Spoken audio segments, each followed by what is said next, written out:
sujet un petit peu différent, mais quand même en lien avec ce qu'on a vu tout au long de la semaine. Je pense qu'il y en a que je reconnais qui étaient avec nous les autres journées, les autres midis de la semaine. Bienvenue, je suis contente que vous vous reconnectiez encore, que vous joigniez à nous. Puis je vais commencer par me présenter. C'est des choses que vous avez peut-être déjà entendues, ceux qui étaient avec moi les derniers jours. Mais pour que tout le monde soit au courant, je suis qui et pourquoi je vous parle de ça aujourd'hui, je vais me présenter brièvement.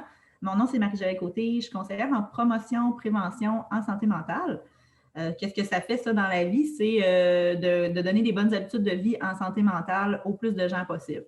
Donc, je suis comme une agente de communication, je m'occupe du site Internet, des réseaux sociaux, je donne des conférences, des ateliers dans plein de milieux. Avant, je faisais des kiosques quand on pouvait le faire. Donc, dans le fond, je communique au plus de gens possible des façons de prendre soin de sa santé mentale parce que 100% des gens ont une santé mentale. Là, je dis déjà des réponses à des questions que je vais vous poser plus loin. Je travaille pour l'Association canadienne pour la santé mentale Saguenay. C'est un organisme communautaire dans la région qui est bien implanté. Là, ça fait depuis les années 60 qu'on existe au Saguenay. Puis au Canada, ça fait depuis plus de 100 ans que la CSM existe. On a une dizaine de services, une soixantaine d'employés. Et là, je m'excuse en passant, j'ai mon petit chat qui miaule en arrière, là, elle veut jouer.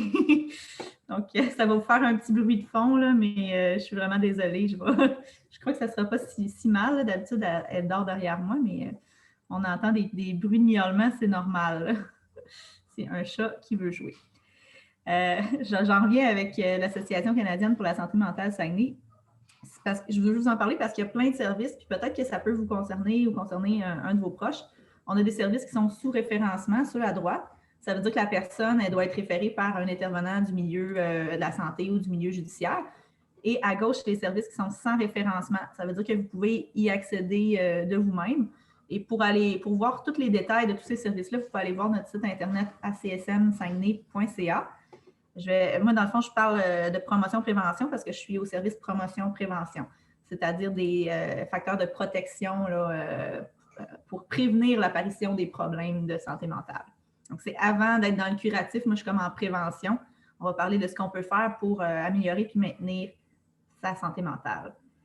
Ceux qui n'étaient pas avec nous les derniers jours, qu'est-ce que ça vous dit, santé mentale? C'est quoi que ça vous dit, ces mots-là, quand je vous dis santé mentale, spontanément, qu'est-ce qui vous vient à l'esprit?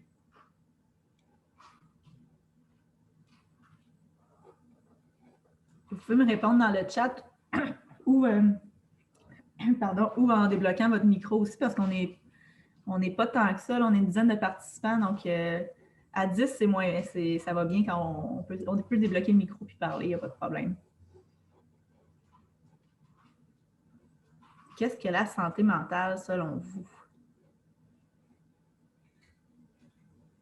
Est-ce que ça vous fait penser à un mot? Oh, il y a un micro. Pour moi, la santé mentale, c'est être en bien-être dans sa tête. Oui, merci. C'est qui que je n'ai pas vu qui avait parlé? Yvon. Ah, merci Yvon. Wow, la belle définition. Est-ce que vous voulez donner le... c'est exactement la définition. J'ai presque le goût de vous donner le micro. Vous pourriez être comme mon co-animateur. J'ai une certaine expérience, mais j'ai aussi des difficultés. Je suis bipolaire. OK. Merci de nous partager. Vous allez voir, je vais vous poser des questions par rapport à la santé mentale puis la maladie, puis vous allez peut-être, en tout cas, on y reviendra un petit peu plus tard, mais je ne parlerai pas beaucoup de maladie aujourd'hui. Je vais plutôt parler de ce qui concerne, dans le fond, que vous ayez un diagnostic ou non, c'est des choses que vous pouvez mettre en place dans votre vie pour améliorer votre santé mentale là, au quotidien, puis la garder la meilleure possible le plus longtemps possible, finalement. Un peu comme quand on a une santé physique puis on a une maladie, on peut avoir une bonne santé physique quand même, là, finalement. Donc, la réponse que vous m'avez donnée, c'est vraiment la définition de l'Organisation mondiale de la santé. Hein, c'est un état de bien-être dans lequel une personne peut se réaliser, surmonter les tensions et difficultés inévitables de la vie et contribuer à sa communauté. On a adapté un petit peu la définition au Québec, là, parce que je travaille avec d'autres organismes communautaires un petit peu partout au Québec. Puis nous, on a déterminé que c'est un état d'équilibre dynamique. Un équilibre dynamique parce qu'on va constamment devoir se réajuster dans les différentes sphères de notre vie pour continuer d'avancer sur son fil, là, comme le bonhomme qui a de la misère à garder son équilibre en bas à gauche. Là. Parfois, ça se peut qu'il y ait des sphères dans notre vie où on a des difficultés, puis ça va être un petit peu plus difficile d'avancer, on va devoir se réajuster. Puis des fois, il y a des moments où ça va bien aussi, puis ça va bien marcher sur son fil. C'est un peu comme si vous jongliez aussi avec toutes ces sphères-là. La sphère sociale, ça veut dire les gens qui vous entourent, les relations que vous avez dans votre vie, si c'est des relations significatives qui vous apportent des choses bénéfiques. La sphère physique, si vous avez des problèmes de santé physique, ça va affecter votre santé mentale et vice-versa. Hein, votre santé mentale va affecter votre santé physique. Spirituel, c'est pas nécessairement dans le sens d'une religion, mais plutôt dans croire à quelque chose de plus grand que soi, de donner du sens à des choses dans sa vie.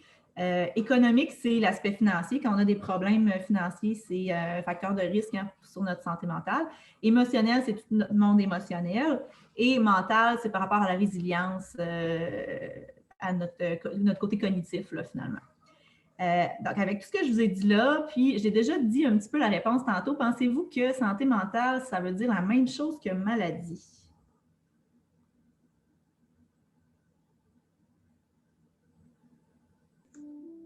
Moi, je crois pas, là. Comme tu dis, il y a des difficultés dans plusieurs domaines, là, mais que ce soit l'argent ou autre chose, là, tout le monde rencontre des difficultés dans plusieurs sphères. Ceux qui ont des enfants, ça peut être à cause des enfants. Puis vivre en couple, ils disent toujours qu'aimer, c'est pas facile d'aimer. Alors, Oui, c'est ça. C'est une difficulté aussi, juste d'aimer.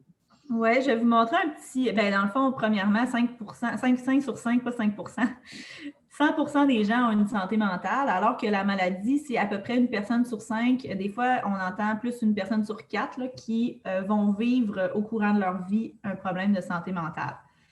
Il y a un petit graphique aussi qui l'explique assez bien, un petit tableau. C'est le continuum de la santé mentale positive. Il y a 2 axes. Il y a l'axe horizontal, la flèche bleue. Elle, c'est l'axe du diagnostic. Si vous êtes à gauche de cette flèche, vous avez eu un diagnostic de maladie mentale qui a été donné par un psychiatre. À un moment donné dans votre vie, ça peut être dépression, ça peut être bipolarité, ça peut être trouble de la personnalité. Et si vous êtes à droite de cet axe-là, vous n'avez pas reçu de diagnostic. Il y a une autre flèche au milieu qui croise ça, et c'est l'axe du bien-être. Si vous êtes en bas, vous avez une santé mentale qui est précaire, alors qu'en haut, on a une santé mentale optimale qui est florissante. Pensez-vous que c'est possible de se situer en haut à gauche de cet axe-là et d'avoir une santé mentale qui est florissante, mais tout en ayant reçu un diagnostic parce que vous êtes à gauche là, du graphique? Pensez-vous que c'est possible de se situer là? Le petit bonhomme bleu ici, là. Alors, Juste oui ou non? il n'y a pas de problème. Oui, c'est très possible. Oui, Qu'on ait une génial. maladie ou pas. Oui, je suis d'accord Exactement. avec ça, Marie-Joëlle. Oui, exactement. Puis c'est même possible que quelqu'un se situe en haut à gauche, la personne a une meilleure santé mentale que quelqu'un à droite qui n'a pas reçu de diagnostic. Parce que ça se peut qu'une personne vive des facteurs de risque, vous en avez parlé tout à l'heure, M. Yvon, là, des difficultés dans les relations amoureuses, rupture amoureuse, ça peut affecter la santé mentale, toxicomanie, pauvreté, il y a plein de facteurs de risque. Et justement, moi, aujourd'hui, je vais vous parler des facteurs de protection. Donc, le contraire des facteurs de risque et comment on peut se protéger pour partir d'en bas puis monter vers le haut sur l'axe du bien-être. Donc, aujourd'hui, que vous ayez un diagnostic ou non de problème de santé mentale, on ne discutera pas de maladie. C'était le seul moment de la conférence que j'en parlais. À partir de maintenant, je ne parle pas de maladie, je vais parler de facteurs de protection, de comment on peut améliorer puis maintenir notre santé mentale pour aller vers le haut et vers la santé mentale plus florissante. On va se doter de boucliers pour faire face aux difficultés de la vie avec les 7 astuces pour muscler sa santé mentale. C'est comme aller au gym puis on va se muscler pour avoir une meilleure santé physique. On va développer des petites choses dans notre vie, c'est plus dans notre cerveau, mais dans nos attitudes de vie.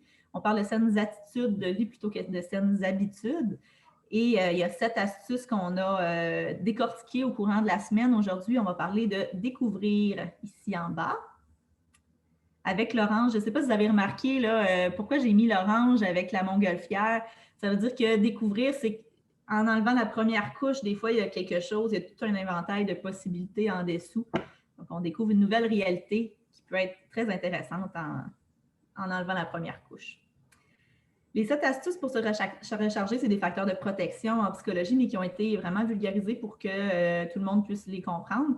On travaille avec les recherches de psychologues, là, principalement au Québec, mais à travers le monde aussi, pour établir, dans le fond, c'est pas moi qui a inventé tout ça. Là, je travaille avec des organismes, des personnes de d'autres organismes partout au Québec, puis on a mis en place ce concept-là des 7 astuces. Je vais vous parler aujourd'hui de découvrir et la petite citation que j'ai mise pour aller avec cette astuce, c'est « Le véritable voyage de découverte ne consiste pas à chercher de nouveaux paysages, mais à avoir de nouveaux yeux. » Et une belle image qui nous laisse méditer un peu sur cette phrase. Pourquoi l'astuce découvrir? Pourquoi qu'on ferait ça découvrir? Je vais vous démontrer en première partie de la conférence qu'il y a de nombreux bénéfices associés à la curiosité. Ensuite de ça, on va voir comment reconnaître ses forces puis s'ouvrir aux autres, ça peut être utile aussi. Puis on va terminer la présentation avec des nouvelles stratégies d'adaptation. Je vais parler des stratégies d'adaptation en fin de présentation. Premièrement, c'est quoi découvrir? Qu'est-ce que je veux dire par là, l'astuce découvrir? C'est de savourer le plaisir de la découverte. Pensez à la première fois que vous avez dégusté, ceux qui aiment beaucoup le chocolat, la première fois que vous avez dégusté un chocolat super bon que vous adorez, la première fois que vous avez mangé votre mets préféré, votre plat préféré, c'était vraiment dans le plaisir. Alors, des fois, c'est ceux qui sont amateurs de vin qui se versent une bonne coupe de vin et qui découvrent un nouveau cépage, par exemple, je ne sais pas, c'est associé au plaisir. S'ouvrir aux autres et aux événements, des fois, c'est pas toujours facile, hein, s'ouvrir aux autres et aux événements. Donc, la découverte, ça peut être dans le plaisir, mais c'est pas toujours dans le plaisir et l'allégresse. La curiosité, on va voir que c'est vraiment un trait de caractère qui est important, qui est intéressant à développer parce que ça apporte beaucoup de bien-être dans la vie de faire preuve de curiosité. Découvrir dans le changement, c'est aussi de s'adapter aux situations. Comme je disais tantôt, c'est pas toujours jojo là, de découvrir c'est pas toujours joyeux la découverte. Donc, parfois, ça va être de s'adapter à des situations en faisant preuve de diverses stratégies d'adaptation. Découvrir, c'est tout ça. Et je parlais que la curiosité, ça a de nombreux bénéfices. Je vais essayer de vous convaincre de devenir plus curieux lors de cette conférence. J'ai mis une autre petite citation. La créativité est la capacité d'observer l'ordinaire et de dénicher l'extraordinaire. On ne voit pas tous la même chose dans la même image. Par exemple, ça se peut que vous regardiez, je ne sais pas moi, la rivière, puis qu'il y en a un qui dise « Ah, ça c'est la rivière », puis l'autre à côté va dire « Oh, c'est de l'eau qui bouge, il y a un oiseau là-bas, un petit canard ». On ne voit pas la même chose dans la même image, dans le même moment finalement. Et ça, c'est la curiosité aussi qui amène ça, d'aller vers la nouveauté aussi. Pourquoi faire preuve de créativité? Pourquoi faire preuve de créativité? Pourquoi faire preuve de curiosité? C'est que ça stimule la créativité, ça améliore l'apprentissage. On apprend, on mémorise davantage quand on fait preuve de curiosité. Puis on dirait que plus on en connaît sur un sujet, moins on a l'impression d'en connaître en général dans la vie. Je ne sais pas si ça vous fait ça, mais moi, on dirait que plus que je connais quelque chose, plus je me rends compte, voyons, je ne connais rien finalement. Donc, ça stimule encore plus la curiosité d'en savoir davantage.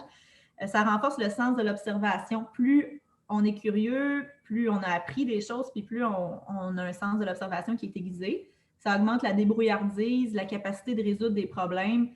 Ça développe des facultés d'adaptation, d'analyse, puis d'avoir des facultés d'adaptation qui sont plus développées, ça permet de mieux accepter l'incertitude aussi. Donc, ça diminue finalement des symptômes anxieux, le fait de faire preuve de curiosité finalement. Et ça peut développer un sens critique et diminuer les jugements hâtifs, dans le sens que si on est curieux, on va peut-être reconnaître les préjugés qu'on a et faire passer par-dessus nos préjugés parce qu'on est plus curieux que nos barrières, nos préjugés qu'on s'est mis. Donc, ça va diminuer nos jugements, nos préjugés, nos jugements hâtifs, puis ça va nous permettre de s'ouvrir à des nouvelles personnes, à des nouvelles situations. J'espère que je vous ai convaincu qu'être curieux, c'était une bonne chose. Saviez-vous maintenant que selon la revue Parents, c'est une revue pour les familles, un enfant entre 3 et 5 ans poserait en moyenne 437 questions par jour. C'est énorme, hein? Je ne sais pas s'il y en a parmi vous qui reconnaissez cette période. Ça doit être quand même assez épuisant. 437 questions par jour à répondre. Et vous, dans le fond, on se rend compte en lisant ça qu'on n'en pose pas tant que ça des questions. De quoi êtes-vous curieux? Est-ce qu'il y a des questions que vous vous posez dans la vie? Il y en a qui s'en posent plus que d'autres. Hein? Vous pouvez vous faire une liste de sujets en l'écrivant quelque part dans un petit cahier, là, une liste de sujets sur lesquels vous souhaiteriez en connaître davantage. Par exemple, j'ai mis des exemples comme les plantes, la musique, l'art, le cinéma, une nouvelle langue, des nouveaux pays. Est-ce qu'on peut voyager virtuellement, hein? Même si on ne peut pas le faire physiquement, mais on peut le faire par la magie de l'Internet, mais en découvrant un nouveau pays, en regardant des images de ces pays-là. Ensuite de ça, il y a toutes sortes de sujets que vous pourriez probablement dont vous êtes curieux. Ça peut être la nature, ça peut être la mécanique, ça peut être le tricot, des sports aussi avec des nouveaux exercices, des nouvelles façons de bouger. Par exemple, moi, l'année passée, je ne sais pas, je me cherchais des nouvelles choses à faire là, quand ça a commencé la pandémie, puis je me suis téléchargé une application de plantes pour essayer de reconnaître les plantes que je voyais quand j'allais marcher, à quoi ça servait et tout ça. Là, je me suis acheté un petit livre avec toutes les plantes du Québec. Puis j'espérais ultimement peut-être reconnaître les comestibles des non comestibles, mais je me suis rendu compte que la même plante, l'autre qui ressemble, mais des fois, elle peut être non comestible. Que j'ai pas encore. Je suis bloquée à cette étape-là, mais c'est intéressant des fois de développer ces des nouvelles connaissances-là. Puis ça nous permet d'aller plus loin puis de tomber sur une autre chose qui nous intéressait. Vous pouvez vous dresser une liste.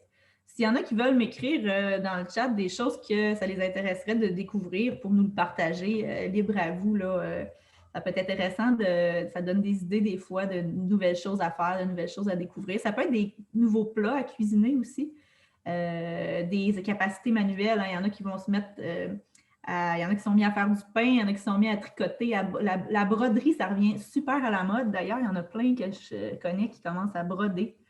C'est revenu. C'est des belles traditions qui sont revenues. Après ça, je vous mets une petite suggestion d'exercice pour développer votre curiosité, développer votre côté découverte. Ça s'appelle le souper découverte ou soirée thématique. Vous composez un menu d'une autre culture, vous diffusez la musique de ce pays-là. Dans le fond, ça peut être n'importe quel pays. Là. Moi, le printemps dernier, j'avais tout expérimenté en plusieurs pays. J'ai fait l'Irlande, l'Allemagne, le Mexique, l'Espagne, l'Italie, je pense aussi. Là, je serais due pour en refaire une nouvelle, un nouveau pays. Après ça, vous pouvez même porter des accessoires de ce pays-là. Si vous faites le Mexique comme soirée, bien, vous pouvez mettre votre poncho puis votre petit chapeau, votre sombrero. Ou faire une coutume de ce pays-là. Par exemple, il y a des pays où je crois qu'on mange sur des coussins. Ça peut être une autre façon de souper. D'écouter un film de ce pays-là, ça va vous permettre de découvrir un peu la langue aussi. Si c'est un film original, vous allez pouvoir le mettre en version sous-titrée. Ça peut être une petite suggestion d'exercice que je vous donne, mais si ça ne vous parle pas du tout, il n'y a pas de problème. C'est vraiment, chaque personne a des trucs qui vont leur parler plus que d'autres. Un autre exercice qui peut-être celui-là va plus vous parler, ça s'appelle la dérive urbaine. C'est de déambuler dans votre quartier, flâner finalement, puis vous changez de chemin. Dans le fond, vous changez votre chemin habituel. Si tous les jours, par exemple, vous vous rendez à l'épicerie par le même chemin, faites juste prendre la rue à côté, faites un petit détour par un autre quartier dans votre ville et essayez de remarquer avec vos 5 sens, là, une odeur nouvelle, un bruit.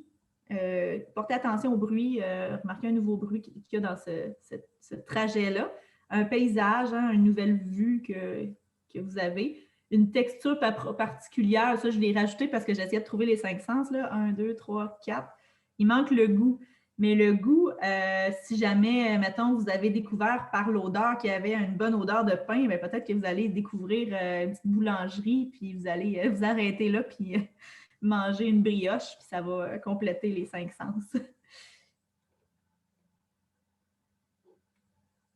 Ah, découvrir la bibliothèque, oui, je lis dans le chat en même temps ce que vous m'avez écrit, là. Je pense qu'il y a eu un petit délai.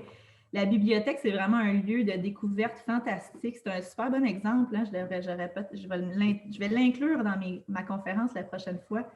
Moi, j'aime beaucoup là, prendre un moment de temps en temps puis me promener dans toutes les allées de la bibliothèque. Puis je choisis mes livres avec les pochettes qui m'interpellent. Puis ça fait vraiment du bien d'aller à la bibliothèque une fois de temps en temps. Vrai ou faux, la plupart des gens sont incapables de nommer spontanément leurs forces. Vous pouvez me répondre juste vrai ou faux dans le chat. Vrai ou faux, la plupart des gens sont incapables de nommer spontanément leurs forces. Vrai. Wow, vous êtes bon. C'est unanime. Effectivement, seulement le tiers des gens en sont capables. Ce n'est pas beaucoup, le tiers. Et seulement 17% des gens qui pensent les mettre à profit, leurs forces au travail. Donc, ça, c'est encore moins de personnes. Pourtant, connaître ses forces, ses compétences, ses fragilités puis ses limites aussi, accepter ses erreurs, ça permet vraiment de mieux affronter le changement. Puis, ça permet de travailler une autre astuce aussi. Je ne sais pas si vous voyez la batterie derrière moi avec les 7 astuces, mais il y a l'astuce s'accepter. Une fois qu'on reconnaît ses forces et ses compétences, ça permet de développer l'estime et la confiance en soi et de s'accepter. C'est vraiment quelque chose qui est important. Je vous propose, là, c'est vraiment un exercice, un devoir même que je devrais vous donner, de faire votre liste de vos 10 forces. Si ce n'est pas déjà fait, il y en a peut-être qui l'ont déjà fait. Moi, on m'a déjà demandé d'en trouver 25 dans un atelier que j'avais fait sur l'estime de soi. Je trouvais que c'était vraiment beaucoup, 25, mais pour réussir, finalement, ça m'a pris plusieurs semaines à le faire. Puis j'ai mis des petites choses, là, comme je suis bonne pour allumer un feu. C'était très basique, la 25, parce que là, les derniers, je ne savais plus quoi mettre. Mais si vous en trouvez juste 10, bien, ça peut être plus général ou plus spécifique. Demandez à vos proches aussi de vous aider si vous voulez. Et écrivez-le à quelque part. Comme ça, quand il va y avoir une journée où vous vous sentez plus morose ou votre estime de vous-même, parce que l'estime, c'est pas tout le temps au même stade, hein, des fois ça monte, ça baisse. Une journée où c'est plus bas, bien, vous pouvez aller relire votre liste de vos 10 forces, puis ça va vous faire du bien, ça va vous permettre de vous centrer sur vos forces, puis de reconnaître ses fragilités aussi. Ça a l'air bizarre, mais reconnaître ses fragilités, c'est quasiment la plus grande force parce que ça aide vraiment à l'estime de soi. De reconnaître que ça, c'est une fragilité, mais ça fait la beauté de chaque personne, finalement, les fragilités. J'ai quelqu'un qui me dit dans le chat, j'en ai trouvé 39. Wow, bravo! Et des exemples, c'est encore mieux. Ah oui, ça, c'est vrai, je devrais dire ça quand je donne cet exercice-là à faire, de trouver un exemple concret où vous avez fait preuve de cette force-là dans votre vie.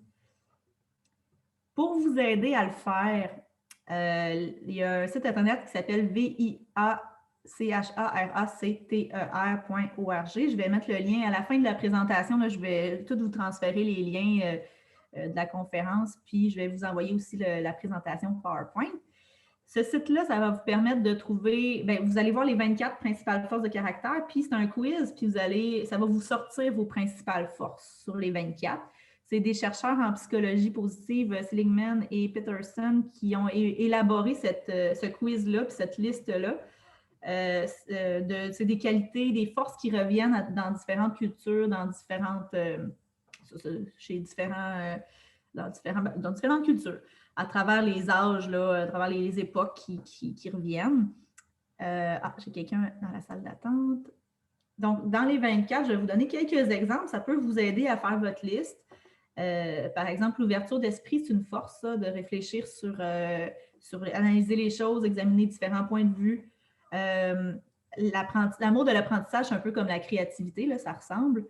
De la persistance, de finir ce qu'on commence, l'intégrité, d'être intègre, de dire la vérité, puis d'être authentique, finalement.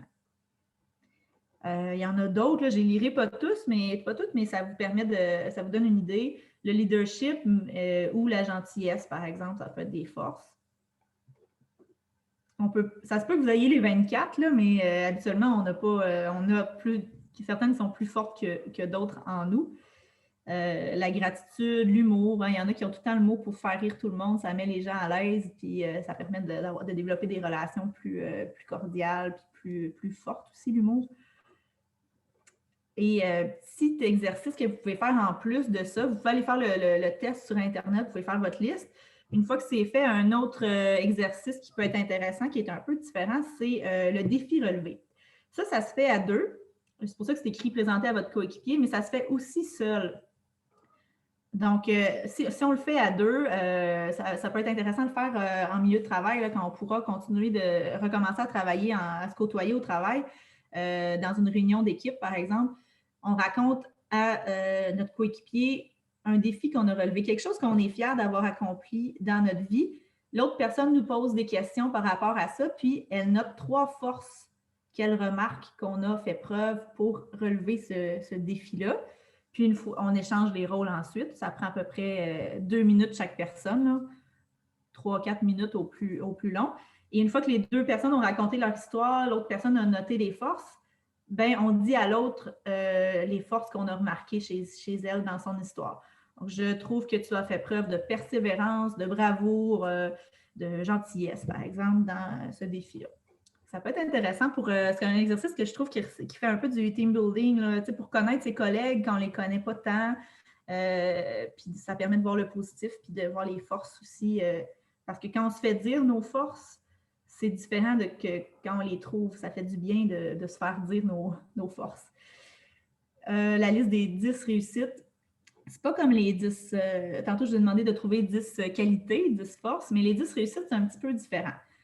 Ça peut être, pas obligé d'être 10, là, ça peut être 5, ça peut être 3, mais choisissez des situations précises dans votre vie où vous êtes fier d'avoir accompli quelque chose. Par exemple, là, j'ai réussi une recette que je voulais faire depuis longtemps et c'était bon, c'était délicieux. C'est une réussite, ça, c'est pas obligé d'être j'ai monté l'Everest, la réussite. Ça peut être, dans les exemples qu'il y avait associés à cet exercice-là, je me rappelle j'ai donné les indications à un inconnu dans la rue. C'est pas une grosse réussite, mais ça en est une pareille, là. Des petites choses du quotidien. Puis dans cette liste-là de vos 10 réussites, essayez d'associer une force ou plus, là. Essayez de trouver les forces que ça vous a pris pour réaliser ça. Par exemple, réussir une recette que je voulais faire depuis longtemps.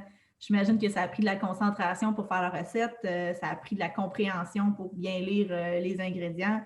C'est pas l'exemple parfait pour trouver les forces, là, mais de faire preuve de créativité, ça pourrait être ça aussi. Puis, une fois que vous allez avoir trouvé, mettons, 5, 10 différentes réussites, vous allez voir qu'il y a des forces qui reviennent d'une situation à l'autre. Bien là, ça va être vos principales forces.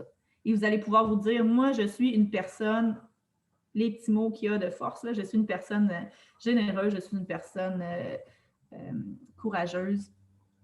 Je suis une personne qui fait preuve de persévérance, par exemple. Ça fait pas mal le tour. Je suis rendue aux stratégies d'adaptation. Ça veut dire que j'ai pas mal fait le tour des forces, de reconnaître ses forces et celles des autres. Hein. Avec l'exercice du défi relevé, ça permettait de voir les forces des autres. Il y a une autre petite affaire que je veux dire par rapport à ça, reconnaître les forces des autres avant de passer à la dernière partie là, de la présentation. Ça vous est sûrement déjà arrivé dans la vie de faire face à une situation où vous devez travailler, où vous devez côtoyer quelqu'un avec qui c'est plus difficile. Hein? Il y a des gens, ça n'arrive pas souvent. Là. Personnellement, moi, ça m'arrive vraiment pas souvent, mais ça arrive qu'une personne nous rend... avec qui on n'a pas envie de développer de l'amitié, par exemple, puis on dit « Ah, j'ai de la misère à m'entendre avec cette personne-là », un petit truc pour être capable de passer par-dessus cette animosité-là qu'on a, c'est de trouver 5 choses en commun de cette personne-là. Commencer par une chose là, avant d'en trouver 5, mais c'est un truc que j'avais lu, je pense, d'une psychologue pour améliorer des relations là, entre les êtres humains. Puis quand on a des personnes avec lesquelles on sent qu'on a de la misère à interagir, trouver 5 choses en commun, ça nous permet de focusser sur autre chose que notre impression négative à l'égard de cette personne-là, finalement, puis de passer par-dessus notre animosité. Parce que des fois, on n'a pas le choix dans la vie de travailler ou d'interagir avec des gens avec lesquels, par exemple, on n'a pas les mêmes valeurs, puis ça peut susciter aller chercher des choses en nous. Donc, vous essayerez ce petit exercice-là aussi si vous voulez. Je vais vous poser une question parce que, il me semble que j'avais des questions que je n'ai pas posées là-dedans.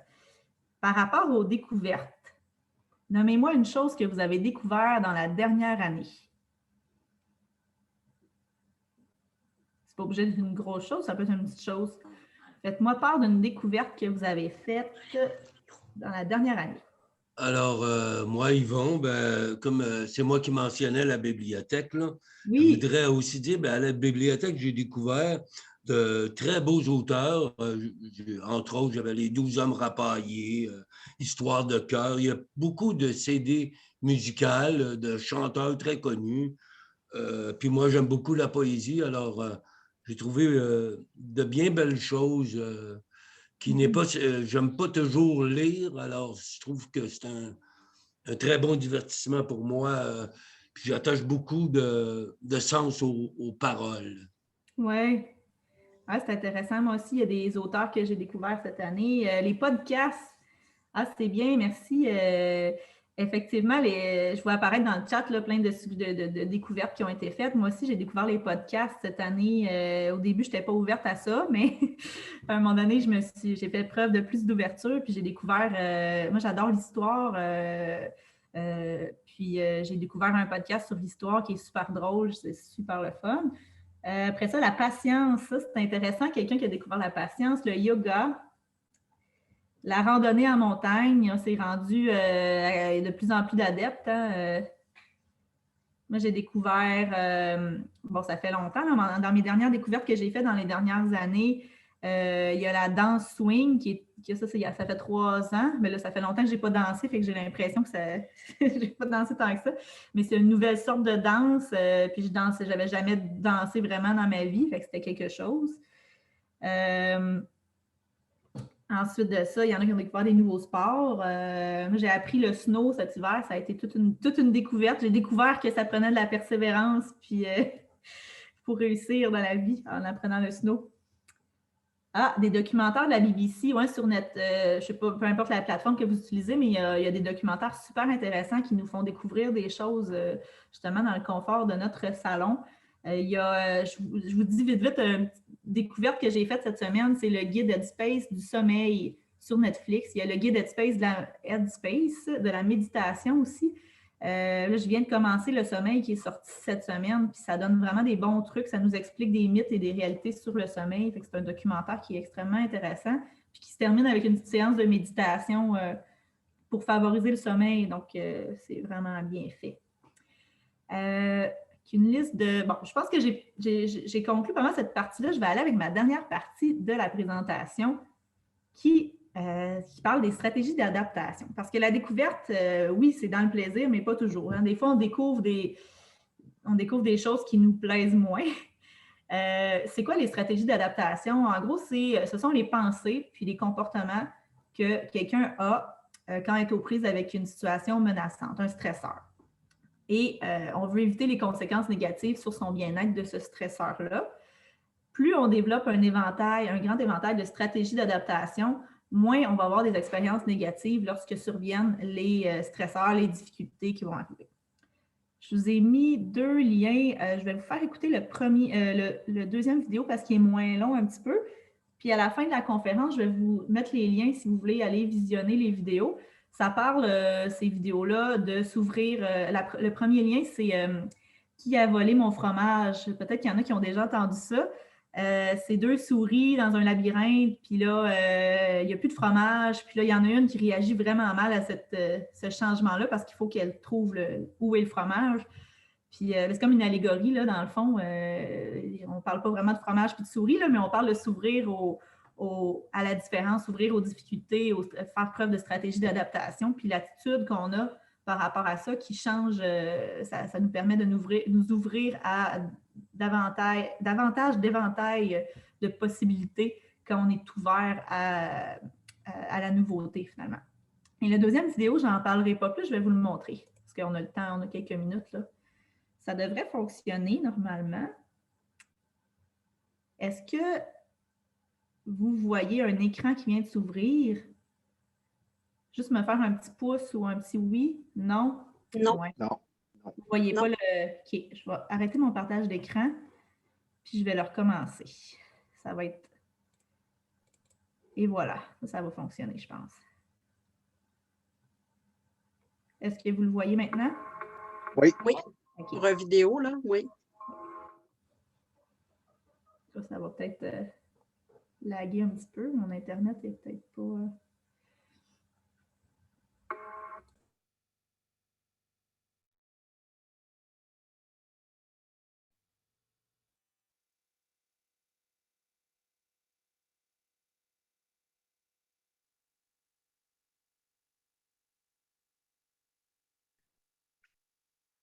Joël, il n'y a pas de son.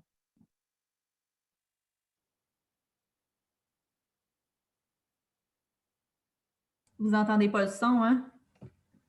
Non. Ah, Non. c'est ça. Bon, ben, je vais vous mettre le lien à la fin parce que d'habitude, ça marche. C'est parce que j'ai pas bien intégré le vidéo dans la présentation, mais bon, c'est pas plus grave que ça. Là. Je vais vous dire un peu c'est quoi. Là. C'est quelqu'un qui explique qu'est-ce que ça donne quand on s'ouvre à davantage de possibilités, quand on fait preuve de plus d'ouverture aux nouvelles situations. Là, j'ai fermé le chat, par exemple. Fait que je ne vous vois plus. Je vais juste rouvrir le petit chat pour voir vos réponses. Et voilà. Ah oui, merci Nadia. Effectivement, il faut que je coche quelque chose, inclure le son quand je fais mon partage. Ça a marché dans mon autre présentation, mais celle-là, je ne sais pas pourquoi ça n'a pas fonctionné. Mais ce n'est pas grave, je vais vous mettre les liens, puis vous irez les voir de votre côté ensuite. C'était juste pour donner un exemple des bienfaits que ça a quand on fait preuve de plus d'ouverture, mais je vais parler un petit peu plus de c'est quoi une stratégie d'adaptation, pourquoi que ça arrive dans notre vie. Les chercheurs ont découvert que ça vient de notre cerveau primitif, un petit peu. Là. À l'origine, hein, quand on était à l'âge de pierre, ben, il y avait 2 réactions possibles. D'habitude, face au danger, j'ai mis 3, mais la plupart du temps, quand un danger arrivait, on avait le choix entre fuir ou se battre. Donc, il y avait un stresseur, une menace, puis ça activait une réaction dans notre organisme. On était prêt soit à se battre, soit à fuir, selon la situation. On analyse, puis on choisit entre les deux. Ou dans certains cas, parfois, certains vont figer. Puis, même si concrètement, on ne fait plus face à ces mêmes dangers-là, comme dans notre quotidien, bien, notre cerveau réagit encore de la même façon devant un danger, qu'il soit réel ou non. Ça active une réponse, puis on est prêt à réagir. Donc, il y a des hormones dans notre corps qui sont déployées là, en lien avec ça.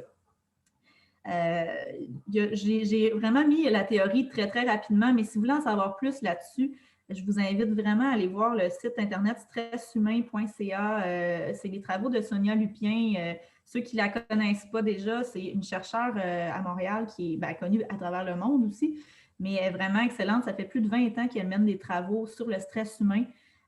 Puis elle est très bonne vulgarisatrice, c'est vraiment humoristique aussi. Là, je viens de terminer sa nouvelle édition de son livre qui s'appelle « Par amour du stress » que je vous conseille beaucoup aussi. Puis dans ses travaux, dans son livre, ce qu'elle veut nous partager, c'est que dans le fond, les effets néfastes du stress, c'est souvent quand on stresse par rapport au stress. Fait que juste de voir le stress comme quelque chose de moins négatif dans notre vie, ça aide déjà. Elle parle dans son livre, dans ses travaux, de stresseur absolu et de stresseur relatif. Le stresseur absolu, c'est quand le lion est vraiment devant vous. Et le stresseur relatif, c'est quand le lion est dans votre imaginaire. On s'entend que je ne parle pas nécessairement de lion, là, mais l'image du lion est bonne. Elle parle de mammouth tout le temps. Je voulais faire différent du mammouth. C'est sûr que si vous vivez dans la savane africaine, ça se peut qu'il y ait un lion qui soit vraiment devant vous puis que vous ayez un stresseur absolu. Mais la plupart d'entre nous, si vous êtes stressé par rapport au lion, ben, ça va être dans votre imaginaire qui va être le lion. À ce moment-là, c'est un stresseur relatif. Mais par contre, que ce soit un stresseur absolu ou relatif, ben, ça va entraîner la même réponse de stress dans notre organisme. Donc, c'est pour ça qu'elle, dans son livre, elle nous montre comment déconstruire ces stresseurs, puis elle nous montre aussi des stratégies pour des fois, dans certaines situations, avant de déconstruire son stress, on peut mettre son cerveau à off. On peut s'adapter, finalement, utiliser des stratégies d'adaptation pour diminuer les symptômes associés au stress et mieux y faire face par la suite. Parce que, comme je disais tantôt, il n'y a rien de pire que de stresser d'être stressé. C'est vraiment ça qui est le plus néfaste. Fait que si on développe des stratégies d'adaptation par rapport au stress qu'on a, ça nous permet d'éviter de stresser d'être stressé, finalement. Fait que je vais vous montrer, je vais vous montrer des exemples de quelques-unes de ces stratégies-là.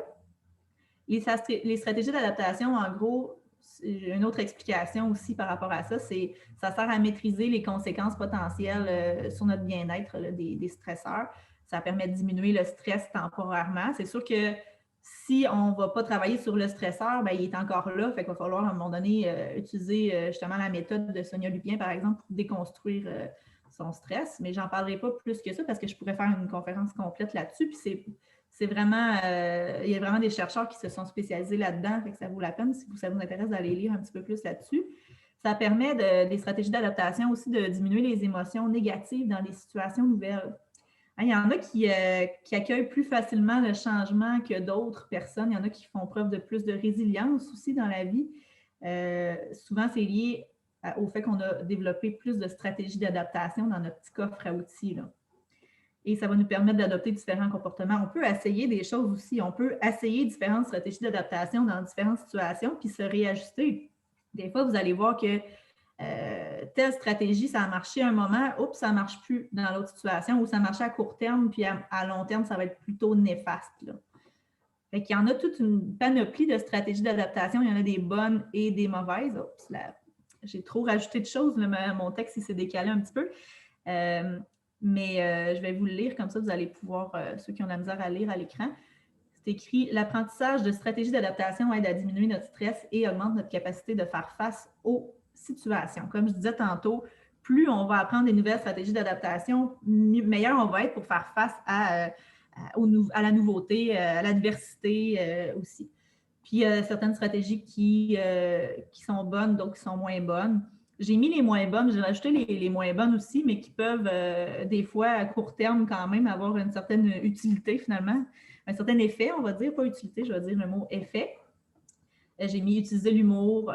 J'ai rajouté l'alcool parce que, quand même, c'est une stratégie d'adaptation. Écouter son corps, ça peut être par la méditation, par exemple. Ça peut être par l'introspection aussi. Relever le défi, ça peut être de se donner des défis. Se mettre en colère, c'est une stratégie d'adaptation pour certains. Procrastiner, de remettre à plus tard, c'est une stratégie d'adaptation. De voir le positif, j'aurais pu mettre de voir le négatif aussi, dans le fond, là. J'aurais pu le rajouter. Relaxer, demander de l'aide, bouger, le sport, hein, c'est vraiment une bonne stratégie. Bien, à court terme, c'est une bonne stratégie d'adaptation. Les drogues, ça peut être... il y en a qui utilisent cette stratégie d'adaptation-là. Manger ses émotions quand on a une peine d'amour puis qu'on mange le pot de Häagen-Dazs, de la crème glacée au chocolat au complet, là, c'est une stratégie d'adaptation. Se battre, s'auto-critiquer, lâcher prise, se divertir, mentir, se plaindre. Maintenant, j'ai mis les bonnes, celles qui sont le plus bénéfiques à droite. C'est celles que je viens juste de rajouter suite à ma lecture du livre de Mme Lupien là, que je vous parlais tantôt. Il y en avait déjà que j'avais intégré dans ma présentation, mais j'ai rajouté d'autres qu'elle avait mis en plus. Fuir, selon cette chercheure-là, fuir, ça peut être bénéfique parce que ça va diminuer les symptômes du stress, ça va nous permettre après ça de mieux affronter son stresseur. Donc, parfois, de fuir une situation, par exemple, si votre collègue déclenche vraiment quelque chose, un stress chez vous, bien, vous pouvez vous pouvez remettre la discussion à plus tard, par exemple, parce que là, présentement, vous n'êtes pas prêt à le faire. Le retrait préventif serait un bon exemple de ça. Quand vous sentez qu'une discussion avec un proche génère de la colère, beaucoup chez vous, puis vous dites, bon, je vais me retirer de la situation, je vais aller marcher 15 minutes, prendre l'air pour me calmer un peu, bien, c'est fuir, mais ça peut être bénéfique finalement. Respiration profonde, c'est une excellente technique. Il y en a pour qui ça va fonctionner, il y en a pour qui non. Pour ceux que ça ne fonctionne pas, les trucs suivants, ça revient à la respiration profonde, mais c'est plus le fun. Là. Mettons, c'est une autre façon de le faire, ça peut être chanter. Parce que quand on chante, on a une respiration qui est plus profonde, donc ça revient un peu à la même chose. Prier, il y en a pour qui ça va fonctionner, cette stratégie-là. Écouter de la musique, c'est une stratégie d'adaptation assez efficace. De danser aussi, ça peut, j'ai pas mis danser, là, mais ça peut être efficace. De rire, c'est extrêmement efficace. S'entourer de personnes qui nous font du bien. Des fois, il y en a, on voit ça quand ils vivent une rupture, là, ils vont constamment être entourés plein de monde, là, ou quand ils vivent des deuils, ça leur permet de mieux faire face à ces périodes-là, ces pertes-là.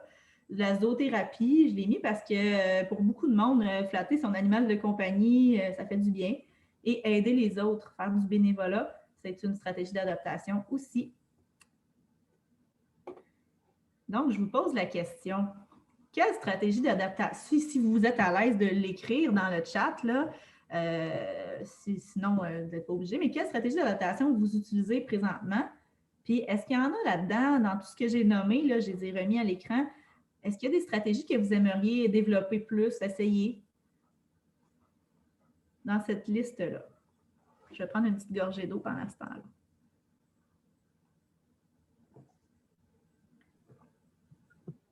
Ben, moi, j'ai quelque chose à nommer. Oui. Plutôt que de dire fuir, je pense que souvent, devant une situation inattendue, stressante ou qui dépasse ma capacité d'adaptation momentanément, je prends souvent un pas de recul. C'est pas nécessairement de la fuite, c'est une capacité de regarder la situation un peu plus de loin, puis pour mieux faire peut-être un exercice de conscience, puis de métacognition, puis de mieux diriger mon énergie. Je ne la retrouve pas non plus dans les stratégies proposées. Là. Mais c'est quelque chose qui, moi, me permet souvent de désamorcer des situations qui me prennent d'assaut sans que je m'y attende. D'analyser finalement, de prendre un pas de recul pour mieux analyser la situation. Est-ce que j'ai bien compris? Oui, entre autres. De générer des pistes de solutions alternatives. Des fois, quand on a le nez collé dessus, d'un point de vue émotionnel, on génère moins de créativité dans nos solutions. Puis le fait de prendre un pas de recul, d'observer un peu ce qui se passe, le discours intérieur, ça peut peut-être des fois mieux diriger une nouvelle avenue. Oui, ça peut être aussi en parlant à des personnes, que ce soit nos proches ou une personne extérieure à la situation aussi. Des fois, ça nous permet de voir ça sous un angle vraiment différent. La personne, bien, surtout les intervenants, travailleurs sociaux, psychologues, des fois, ils vont juste nous poser une question qui va faire qu'on va voir la situation un petit peu différemment, puis c'est nous qui va trouver la solution finalement. C'est pas eux qui trouvent notre place, là, mais ça nous permet de trouver nos solutions qu'on n'avait pas pensé du tout de prime abord. Là. Oui. Oui, puis c'est drôle parce que pendant que je disais ça, je vois apparaître dans le chat le commentaire consulter un professionnel. Fait que ça revient pas mal un peu à ce qu'on disait. Je vais lire ce que vous m'avez écrit. Je suis contente. C'est m'envahir la nature. Déjà, tantôt, c'était une stratégie d'adaptation, effectivement. Lâcher prise, mais lâcher prise, ça peut être par plein de choses qu'on lâche prise. L'humour, écouter de la musique, des histoires, la lecture peut-être aussi. Bouger, la zoothérapie, parler à un ami, parler à un professionnel, des techniques de relaxation. La respiration profonde, ça a vraiment des bienfaits là, incroyables. Bouger, se défouler avec le sport, ça fait du bien aussi. Et maintenant qu'on a vu toutes ces belles stratégies d'adaptation-là, je reviens à la découverte parce que là, on a vu tous les bénéfices que ça avait. On a vu les stratégies d'adaptation, mais on a vu aussi que la découverte, c'est quelque chose de plaisant puis de bénéfique. Quelle serait votre prochaine découverte? Mettons que vous pourriez tout faire, tout découvrir. Ça serait quoi? Qu'est-ce que vous avez envie de découvrir? Merci Nadia, bonne fin de journée. Le jardinage. Pendant que vous m'écrivez votre prochaine découverte ou que vous me le dites, je vais vous partager les choses que je voulais vous partager dans le chat.